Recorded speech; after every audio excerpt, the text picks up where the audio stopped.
Bienvenue sur Zoom In. Merci. Aujourd'hui, Oui. on plonge dans l'univers des Rothschild, Hmm. une dynastie financière Oui, dont l'histoire est aussi riche que controversée. tout à fait. Comment une famille issue du ghetto juif de Francfort Oui. a-t-elle pu bâtir un empire financier qui s'étend sur plusieurs siècles Oui. et continents? Alors, C'est ce qu'on va découvrir ensemble. l'histoire commence au milieu du siècle avec le Meyer Amschel Rothschild. Ok. Figurez-vous qu'il grandit dans un contexte très difficile. Oui. À l'époque, Hmm. les Juifs de Francfort sont confinés dans un ghetto, Oui. soumis à des restrictions sévères et leurs activités professionnelles sont limitées. C'est difficile d'imaginer la vie dans le ghetto à cette époque. Oui, c'est ça. Comment Meyer Amschel a-t-il pu s'en sortir Ah, et réussir à se créer un chemin vers la réussite? c'est là que sa passion pour la numismatique entre en jeu. Il collectionne et étudie les pièces de monnaie, ce qui le met en contact avec des personnes influentes. Notamment le général von Hartschöff, un aristocrate qui l'introduit auprès du prince Guillaume Mieux de Hesse-Cassel. Une rencontre qui va changer le destin de Meyer Amschel, Absolument. si j'ai bien compris. Le prince Guillaume est l'un des hommes les plus riches d'Europe.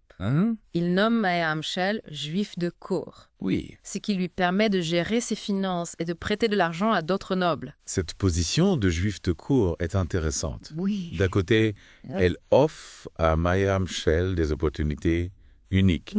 Mais de l'autre, Oui, elle montre aussi la dépendance des communautés juives Ouais. envers la protection des puissants. tout à fait. C'est pas fait. C'est une position ambivalente. Oui. Meyer Amschel profite de cette opportunité pour développer ses activités. D'accord. Mais il reste dépendant du bon vouloir du prince. Il comprend vite qu'il a besoin d'une stratégie plus solide pour assurer la pérennité de sa fortune. Et c'est là qu'il met en place sa fameuse stratégie des 5 flèches. Si, exactement. D'accord. Meyer Amschel a 5 filles, Oui. qu'il envoie chacun dans une capitale européenne. Francfort, Ok. Vienne, Naples, Paris et Londres. D'accord. Chaque fille fonde une branche de la banque familiale, travaillant en étroite collaboration, à l'image des 5 flèches unies sur leur blason.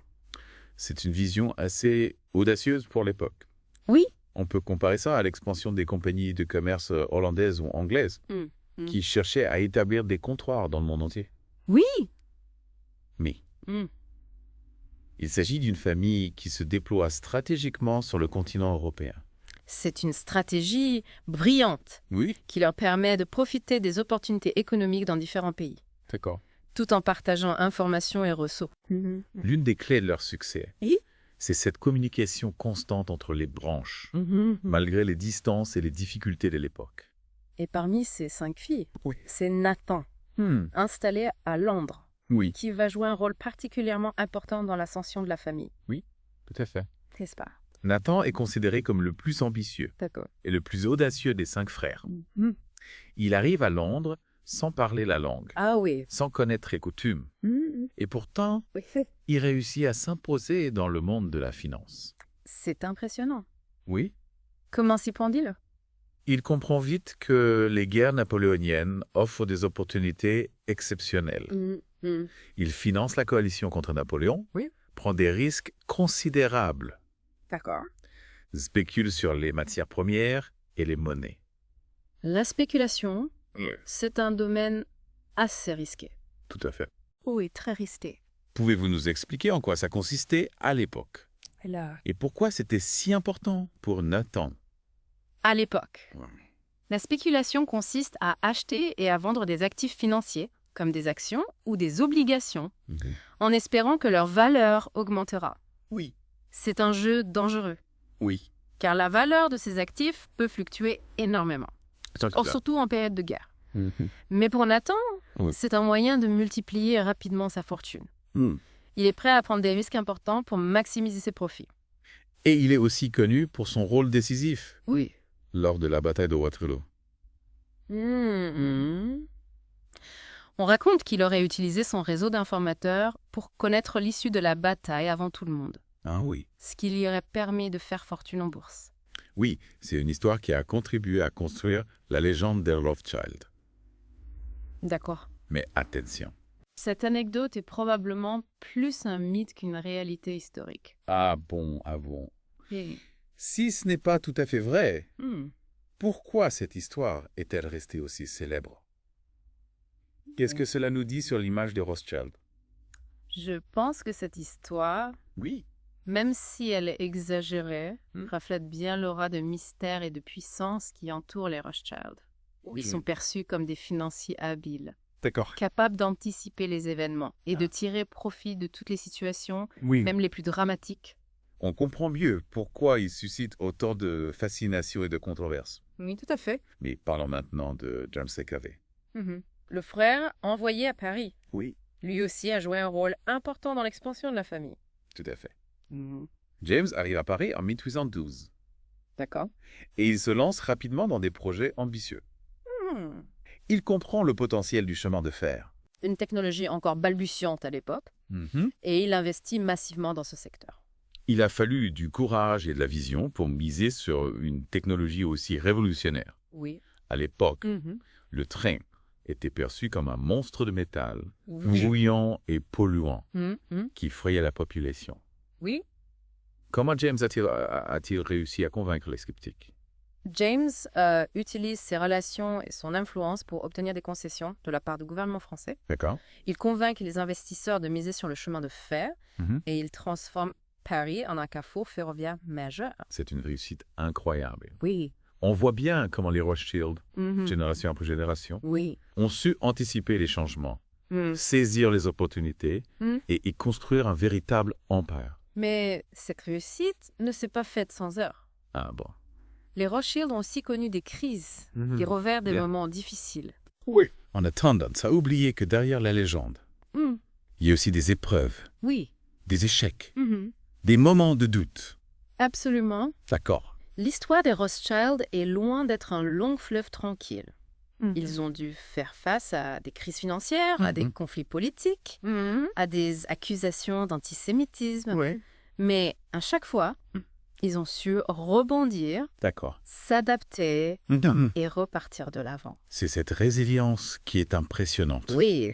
On sent que malgré les difficultés, les Rothschild ont toujours su rester unis et solidaires. Oui, la famille est un pilier central de leur réussite. Mais cette unité va être mise à l'épreuve à plusieurs reprises, notamment au XIe siècle. Ah oui? Avec des rivalités émergentes entre les différentes branches de la famille. Ah oui? Oui. On a l'impression que le succès et l'ambition peuvent parfois créer des tensions, même au sein d'une famille aussi soudée que celle des Rothschild. Exactement. D'accord. On va explorer ces tensions familiales et les défis qu'elles ont engendrés dans la suite de notre discussion. Avec plaisir. Oui. J'ai hâte d'en savoir plus sur les secrets et les rivalités qui se cachent derrière cette dynastie. On se retrouve tout de suite pour la deuxième partie de notre exploration des Rothschild. À tout de suite. On a parlé de la réussite fulgurante des Rothschild, de leur vision stratégique, mais aussi des défis auxquels ils ont dû faire face. Oui, c'est vrai. Mais il y a un aspect qu'on ne peut pas ignorer quand on parle des Rothschild. Ce sont les critiques et les controverses qui les entourent depuis des siècles. Oui, leur nom est souvent associé à des théories du complot, à des accusations de manipulation, d'influence occulte sur les événements mondiaux. C'est exact. On a l'impression qu'ils cristallisent beaucoup de fantasmes et de peurs. Il est important de distinguer les critiques fondées, basées sur des faits historiques, des théories du complot, souvent irrationnelles et infondées. Pouvez-vous nous donner des exemples concrets de ces critiques? Par exemple, le rôle des Rothschild dans le financement des guerres a souvent été pointé du doigt. On a vu que Meyer Shell, le fondateur de la dynastie, a fait fortune en partie grâce au commerce des armes pendant les guerres napoléoniennes. C'est vrai que ça peut poser des questions éthiques, financer des conflits armés pour en tirer profit. C'est un sujet sensible. Absolument. Et ce lien avec l'industrie de l'armement a alimenté des critiques. D'accord. Certains accusant les Rothschild de profiter des conflits et de les financer pour s'enrichir. On les accuse même d'avoir orchestré des guerres pour servir leurs intérêts. C'est là qu'on entre dans le domaine des théories du complot. Oui. Il n'y a aucune preuve historique pour étayer ces accusations.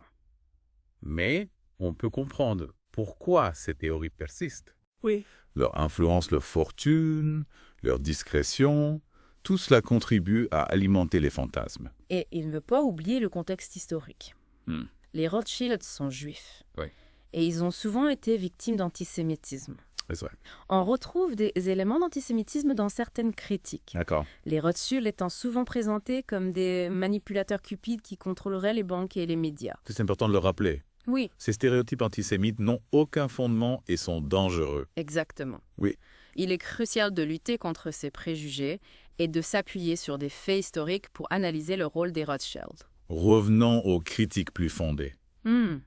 On a évoqué le rôle des Rothschild dans le développement du chemin de fer. Oui. Est-ce qu'on peut parler de capitalisme prédateur dans ce cas? C'est une question complexe.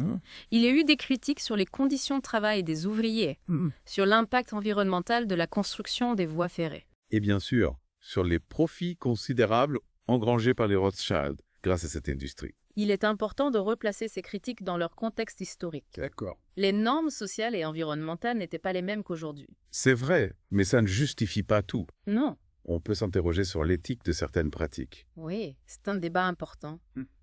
Comment concilier le progrès économique avec le respect des droits humains et de l'environnement? Oui. Cette question est toujours d'actualité. Et les Rothschild, avec leur histoire, leur influence, sont souvent au cœur de ces débats. Absolument. Oui. Leur nom est associé à l'innovation, au progrès, mais aussi à l'exploitation, à la cupidité.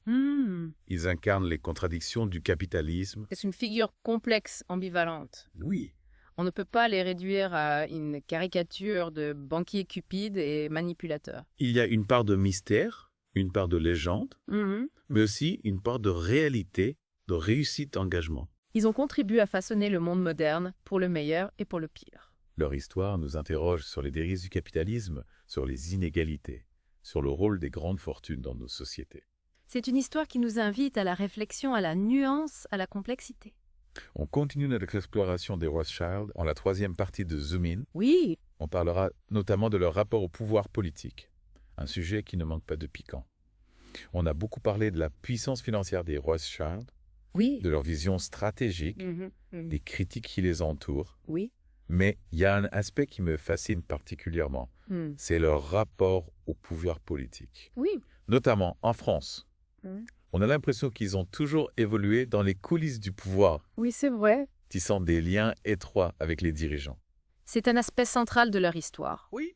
Ils ont toujours su naviguer dans les sphères du pouvoir, cultivant des relations avec les élites politiques, conseillant des gouvernements. D'accord. Finançant des campagnes. Certains les accusent même d'être des faiseurs de rois, tirant les ficelles dans l'ombre pour placer leurs pions sur l'échiquier politique. Oui. Est-ce que c'est vraiment le cas?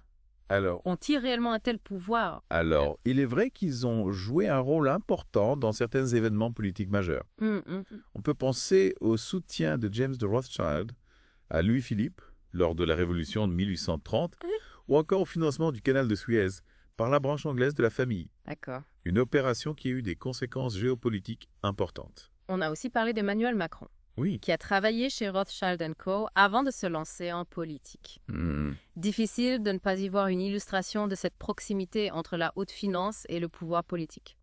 C'est vrai, cet exemple montre bien les liens étroits qui existent entre ces deux mondes. Oui. Mais de là à dire que les Rothschild contrôlent tout, il y a un pas que je ne franchirai pas.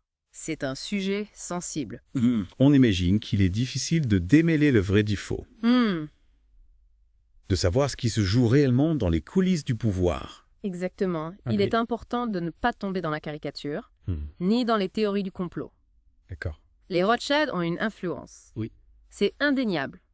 Mais ils ne sont pas tout puissants.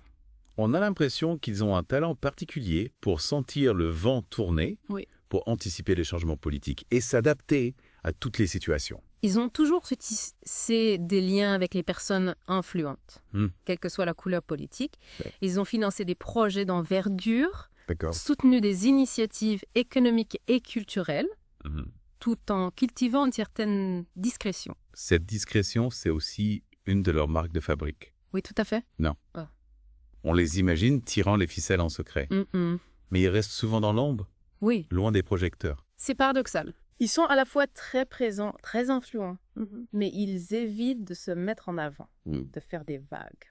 C'est une stratégie qui leur a plutôt bien réussi jusqu'à présent. Oui. Ils ont traversé les crises, les guerres, les changements de régime, et ils sont toujours là. Oui. Plus puissants que jamais, peut-être. Leur histoire nous interroge sur les mécanismes du pouvoir, sur l'influence de l'argent en politique, sur les liens complexes entre les élites économiques et les dirigeants. C'est une histoire fascinante qui nous rappelle que le pouvoir ne se limite pas aux fonctions officielles, aux élections, aux institutions. Il se joue aussi dans l'ombre, dans les réseaux, dans les relations personnelles. Et l'histoire des Rothschild est une parfaite illustration de cette réalité. Oui. C'est une histoire qui continue de s'écrire et il sera intéressant de voir comment cette dynastie va évoluer dans les années à venir, dans un monde en pleine mutation. C'est certain, leur saga est loin d'être terminée.